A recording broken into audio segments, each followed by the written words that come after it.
আজ শেয়ার করব ফুলকো ফুলকো কড়াইশুঁটির কচুরি আর আলুর দম। আজকের আমি কম্বো শেয়ার করব। নমস্কার বন্ধুরা, আমি আলপনা সিম্পলের টেস্টিতে আপনাদের সবাইকে স্বাগত। আমার চ্যানেলে নতুন বন্ধু হলে আমার চ্যানেলটিকে সাবস্ক্রাইব করে পাশে থাকার অনুরোধ রইল। অলরেডি যে বন্ধুরা আমার পাশে আছেন তাদেরকে জানাই অসংখ্য ধন্যবাদ। প্রথমে কড়াইশুঁটির কচুরি বানাবার জন্য কড়াইশুঁটিটা সেদ্ধ করে নিতে হবে। 1 কাপ কড়াইশুঁটি 1.5 কাপ জলের মধ্যে সেদ্ধ করতে দিয়েছি।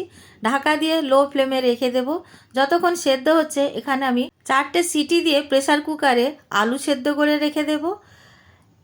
ময়দাটা রেডি করে নেব বা ডো রেডি করব। তার জন্য এখানে মেজারিং কাপের 2 কাপ ময়দা নিয়েছি।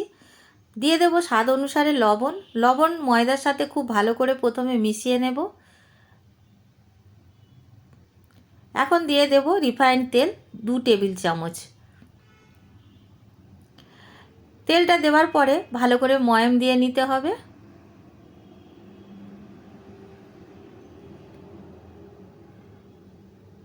দেখুন এইভাবে আমি ময়াম দিয়ে নিচ্ছি। আর এইভাবে হাতের মধ্যে মুঠি করে ধরলে যদি মনে করেন যে ভালোভাবে মুঠি হচ্ছে তখন কিন্তু আমাদের ময়াম দেওয়ার আর প্রয়োজন হবে না, আর বুঝে নেবেন যে আমাদের ময়াম দেওয়া হয়ে গেছে। তো অল্প অল্প করে নর্মাল জল দিয়ে এখন আমি একটা ডো তৈরি করে নেব। একসাথে বেশি জল দেব না, তাহলে বেশি নরম হয়ে যেতে পারে। তো অল্প অল্প করে জল দিয়ে এইভাবে একটা ডো তৈরি করে নেব। আরও একটু জল লাগবে, দিয়ে দেব। কতটা জল লেগেছে তাও আমি আপনাদের জানিয়ে দেব। এখানে আমি মেজারিং কাপের 1 কাপ জল নিয়ে মাখা শুরু করেছিলাম, 1/2 কাপ জল লেগেছে আর আমাদের ডো রেডি হয়ে গেছে। ডোটা এখন ঢাকা দিয়ে রেস্টে রেখে দেব 30 মিনিটের জন্য। ততক্ষণে আমি এখানে আরও একটা কাজ করে নেব। কড়াইশুঁটিগুলো বা মটরশুঁটিগুলো সেদ্ধ হয়ে গেছে, দেখুন খুব সুন্দরভাবে সেদ্ধ হয়ে গেছে। এখন নামিয়ে একটা স্ট্রেনারে দিয়ে ছেঁকে রেখে দেব। জলগুলো ঝরিয়ে নেব, ঠান্ডাও করে নেব।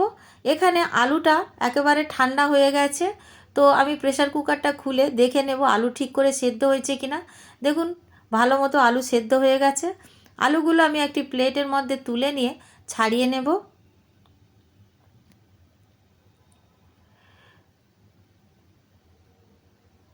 এইভাবে আমি আলুগুলো ছাড়িয়ে নেব, সব আলুগুলো।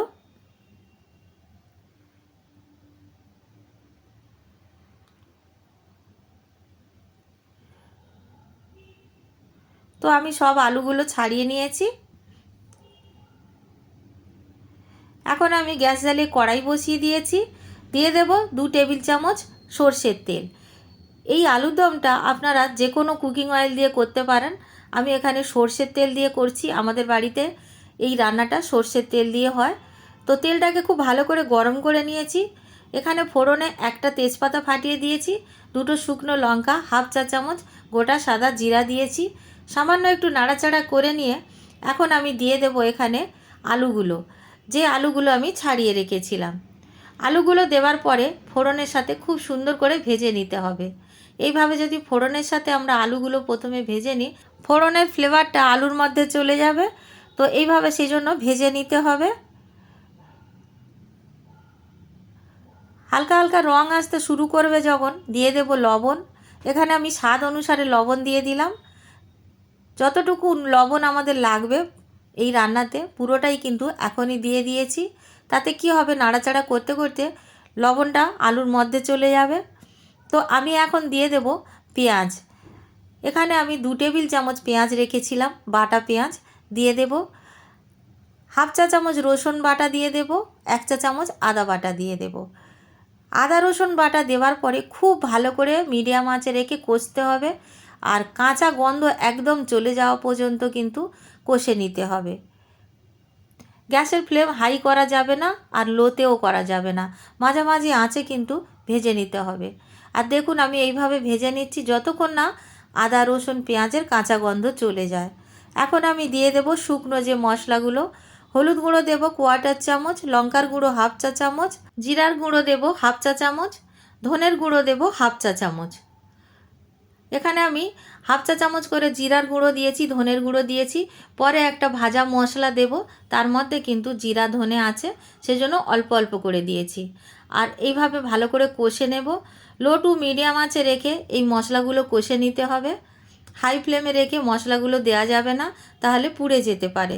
এখন আমি দিয়ে দেব কিছুটা মটর। এই আলুর দমের মধ্যে মটরটা দিলে দারুণ লাগে খেতে।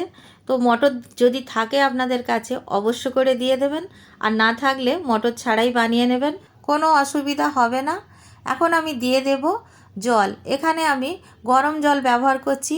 আলু সেদ্ধ করে যখন আমরা আলুর দম বানাবো সবসময় কিন্তু গরম জল দিতে হবে, তা নইলে পানসা হয়ে যেতে পারে। আর গরম জল দিলে কিন্তু পানসা হবে না, অনেক গুণ স্বাদ বেড়ে যাবে। তো এখন আমি আলুর দমের মধ্যে কিছুটা জল আরও দিয়ে দেব, আরও একটু অল্প জল লাগবে। আলুর দমটা কিন্তু পরে অনেক ঘন হয়ে যায়, আর সেজন্য একটুখানি জল দিয়ে দিলাম আরও। তো এখন আলুর দমটা খুব ভালো করে ফুটে যাচ্ছে, আপনারা দেখতেই পাচ্ছেন, যেহেতু ফুটন্ত গরম জল দিয়েছি। এখন আমি দিয়ে দেব ভাজা মশলা। ভাজা মশলার পরে এখন দিয়ে দেব গরম মশলা। হাফ চামচ করে আমি দুটো মশলাই দিয়েছি। আর এখানে আমি দিয়ে দেব দুটো কাঁচা পাকা লঙ্কা ভেঙে দিয়ে দিয়েছি। আর বন্ধুরা, ভাজা মশলাটা আপনারা আমার চ্যানেলে অনেক রকমের রান্না আমি দিয়ে থাকি এই ভাজা মশলার, আর সেখানে কিন্তু ভাজা মশলার উল্লেখ করা আছে। তো এখানে আমি টমেটো সস দিয়ে দেব 2 টেবিল চামচ। সস দিলে কিন্তু এই আলুর দমটা অনেক গুণ স্বাদ বেড়ে যাবে, আর একেবারে অন্যরকম টেস্ট হবে। আপনারা যদি এইভাবে বানিয়ে না খেয়ে থাকেন, একবার হলেও বানিয়ে খাবেন, তাহলে বুঝতে পারবেন। ভালো করে নাড়াচাড়া করে ঢাকা দিয়ে মিডিয়াম আঁচে ফুটতে দেব। এখন আমি ঢাকাটা খুলে নিয়েছি 4 মিনিট পরে। আর ঢাকা খুলে আমি একটা ধনে পাতা এইভাবে কেটে দেব। জাস্ট একটা গাছে যতটুকু ধনে পাতা ছিল অতটুকু দিয়ে দিলাম, খুব বেশি দেওয়ার প্রয়োজন নেই, কেন কি আলুর দমটা অনেকটা কম। তো এখানে কতটা আলু আছে আমি আপনাদের বলিনি, এখানে কিন্তু 500 গ্রাম আলু আছে। তো আলুর দমটা আমাদের খুব সুন্দরভাবে রেডি হয়ে গেছে। এখন নামিয়ে একটি পাত্রে রেখে দেব। কচুরি রেডি হয়ে গেলে তখন আমি সার্ভ করে আপনাদের দেখাবো এই আলুর দমটা কতটা আরও বসে যাবে, ঝোলগুলো কিন্তু অনেকটা কমে যাবে। এখানে মটরটা জল ঝরিয়ে রেখে দিয়েছিলাম, ঠান্ডাও হয়ে গেছে, জলও ঝরে গেছে। এখন ভালো করে ব্লেন্ড করে নিতে হবে। তো এখন আমি ব্লেন্ড করে কিছুটা, তারপরে আপনাদের দেখাচ্ছি। এখন অল্প একটু জল দিতে হবে। একেবারে যদি জল না দেওয়া হয় তাহলে কিন্তু মিহি করে বাটা যাবে না। তো এই রকম এখন দেখতে হয়েছে। এখন আমি জল দিয়ে দেব, আর অল্প একটু কাঁচা লঙ্কা দিয়ে দেব। তো এখন আমি অল্প করে জল দেব, বেশি কিন্তু জল দেওয়া যাবে না, সেটা একটু খেয়াল রাখতে হবে। 1 টেবিল চামচ মতো আমি জল দিয়েছি। আর দিয়ে দেব সঙ্গে দুটো কাঁচা লঙ্কা কেটে রেখেছিলাম, একসাথে তাহলে বাটা হয়ে যাবে। এখন একটা মিহি পেস্ট তৈরি করে নিয়ে আসছি, আর দেখুন কেমন দেখতে হয়েছে। এই রকমই কিন্তু মিহি করে পেস্ট করতে হবে, তা নইলে কচুরিগুলো ফেটে যেতে পারে। তো এখানে একটা ফ্রাইং প্যান বসিয়ে নিয়েছি, তার মধ্যে দিয়ে দেব রিফাইন্ড তেল। এখানে 1 টেবিল চামচ মতো রিফাইন্ড তেল দিলেই হবে, বেশি তেলের প্রয়োজন নেই। তেলের মধ্যে স্বাদ অনুসারে লবণ দিয়ে দেব। প্রথমে লবণ দিলে মশলাগুলো কিন্তু ছিটাবে না। দিয়ে দেব হলুদ গুঁড়ো 1/4 চামচ। মৌরির গুঁড়ো এখানে 1/2 চা চামচ দিয়ে দিলাম। আপনারা মৌরি বেটেও দিতে পারবেন। 1 চা চামচ আদা বাটা দিয়ে দিয়েছি। এখন মশলাগুলো একটু নাড়াচাড়া করে নেব। গ্যাসের ফ্লেমটা এই পর্যায়ে একেবারে লোতে রাখতে হবে, তা নইলে কিন্তু মশলাটা পুড়ে তেতো হয়ে যেতে পারে। সামান্য এখানে হিং দিয়ে দেব 1/4 চামচ মতো। হিংটা দেওয়ার পরে আবারও একটু ভালো করে নাড়াচাড়া করে নেব।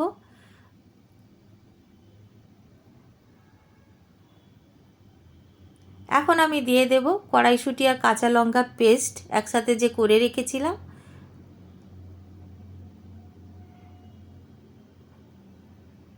একবার আমি ভালো করে নাড়াচাড়া করে নিয়ে মিক্সচার জারে যতটুকু আছে পরে আমি নিয়ে নেব। তো একবার এইভাবে নাড়াচাড়া করে এই জন্য দিচ্ছি যাতে পুড়ে না যায়। মশলাগুলো পুড়ে গেলে কিন্তু খেতে একটুও ভালো লাগবে না। তো একবার এইভাবে পেস্টের মধ্যে মশলাগুলো দিয়ে এইভাবে নাড়াচাড়া করে নিলাম। এখন মিক্সচার জারে যতটুকু আছে নিয়ে নেব। এতটুকুটা ছিল, নিয়ে নিয়েছি। এখন আমি দিয়ে দেব চিনি। এখানে 1 চামচ মতো চিনি দিয়েছি।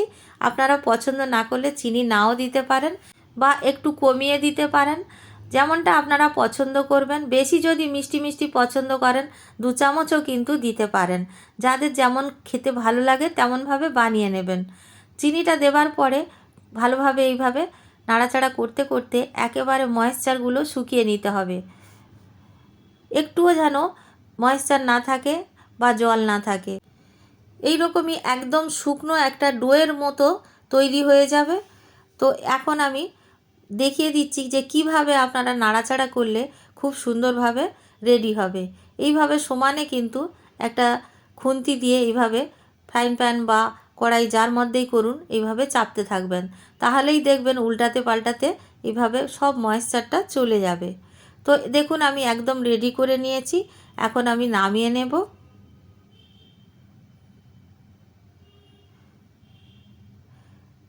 এখানেই আমি একটি পাত্র রেখে নিয়েছি গ্যাসের চুলার মধ্যে। এর মধ্যে রেখে আমি নামিয়ে নিয়ে আপনাদের দেখাচ্ছি। এখন আমি ঠান্ডা করতে রেখে দেব। দেখুন কত সুন্দর দেখতে হয়েছে।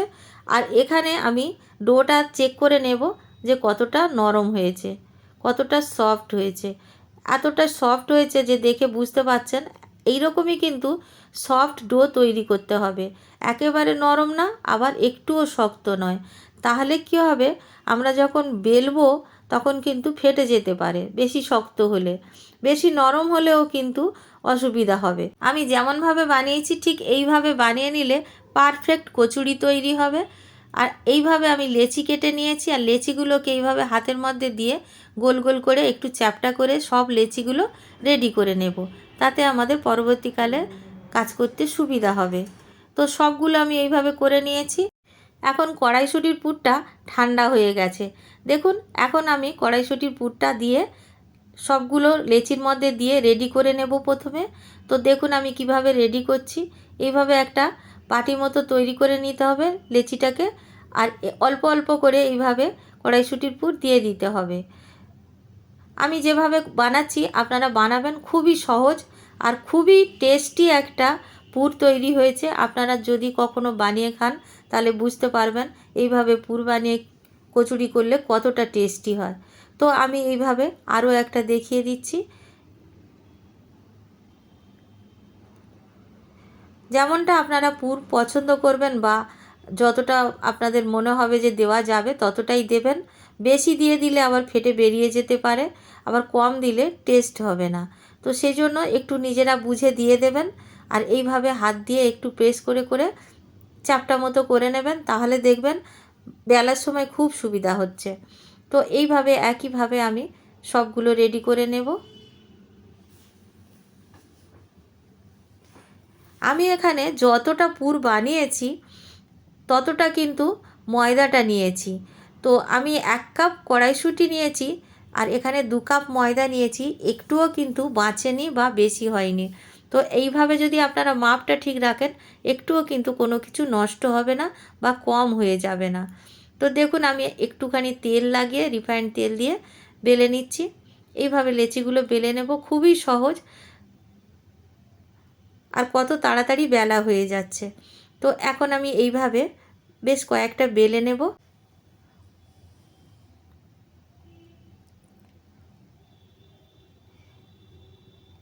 এই কচুরিগুলো আপনারা কিন্তু ময়দা দিয়ে বেলবেন না, তেল দিয়ে বেললে কিন্তু বেশি সুবিধা হবে। একইভাবে আমি সবগুলো বেলে বেলে ভাজতে শুরু করে দেব। তো কিছুটা বেলে নিয়ে আমি ভাজতে শুরু করে দেব, ভাজতে ভাজতে বাকিগুলো বেলেও নেব। এখানে রিফাইন্ড তেল আমি কড়াইতে দিয়ে আগের থেকে গরম করতে দিয়েছিলাম, তার মধ্যে আমি একটা কচুরি ভাজার জন্য দিয়ে দিয়েছি। আর দেখুন কতটা সুন্দরভাবে ফুলছে। তেলটা অবশ্য করে ভালো করে গরম করে নিতে হবে, তারপরে এই গরম তেলে ফুল আঁচে রেখে ভেজে নিতে হবে। দেখুন কতটা ফুলেছে। প্রত্যেকটা কচুরি পারফেক্টভাবে তৈরি হবে, একটাও কিন্তু না ফোলা থাকবে না। আর দিলেই কিন্তু ফুলে উঠবে, বেশিক্ষণ সময়ও লাগবে না। আর সুন্দরভাবে পাতলা করে বেলেছি সেজন্য কিন্তু খুব সুন্দরভাবে ফুলছে। সব দিকটা সমানভাবে বেলতে হয়। তো দেখুন আমি এইভাবে একটার পর একটা আপনাদেরকে বেলে ভেজে দেখাচ্ছি। বন্ধুরা ভিডিওটি যদি ভালো লাগে একটা লাইক দিয়ে দেবেন। আমার চ্যানেলে নতুন বন্ধু হলে প্লিজ একটা সাবস্ক্রাইব করে দেবেন। একইভাবে আমি সব কচুরিগুলো ভেজে নেব।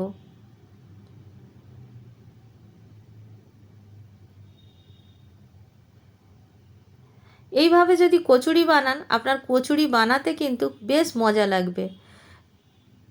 আর কতগুলো হয়েছে দেখুন, আর প্রত্যেকটা ফুলছে। এতটা নরম হয় যে মুখে দিলে মিলিয়ে যাবে। এই কচুরিগুলো খুবই নরম হয় আর প্রত্যেকটা খুব সুন্দরভাবে ফোলা হয়। এখন আমি যে আলুর দম বানিয়েছিলাম সেই আলুর দম দিয়ে সার্ভ করে দেখাবো। আলুর দমটা কতটা সুন্দর হয়ে গেছে, ঘন হয়ে গেছে, আপনাদের একবার দেখিয়ে দিই। দেখুন ঝোলগুলো কতটা বসে গেছে। এইভাবে গ্রেভিগুলো কিন্তু বসে যাবে, সেজন্য একটু ঝোল থাকতে থাকতে নামিয়ে নিতে হবে। কতটা সুন্দর রং এসছে। এখানে কিন্তু কাশ্মীরি লঙ্কার গুঁড়ো আমি ব্যবহার করিনি, তা সত্ত্বেও কতটা রং সুন্দর এসছে দেখুন। প্লেটের মধ্যে পরিবেশন করে দিলাম। আরও একটা প্লেট আমি রেডি করব, সেটাও আমি আপনাদের সঙ্গে শেয়ার করব। দেখুন আর একটা প্লেট আমি রেডি করে নিয়েছি। আর আমি এখন আপনাদের একটা কেটে দেখাবো যে ভিতরটা কেমন দেখতে হয়েছে। ভিতরটা এরকম দেখতে হবে, একদম মিশে থাকবে, কচুরি গায়ে একদম পুরটা মিশে থাকবে। আর এইরকমই দেখতে হয়, একেবারে পকেট মতো তৈরি হয়ে যায়। আরও একটা আমি কেটে আপনাদের দেখাচ্ছি ভিতরটা প্রত্যেকটার কেমন হয়। কোনো একটা দেখিয়ে আমি আপনাদের বলবো না যে ফুলেছে, এইটা সবগুলো কিন্তু ফুলেছে। আর এইরকমই দেখতে হয়েছে। বাড়িতে বানাবেন, কেমন লাগলো কমেন্ট করে জানাবেন।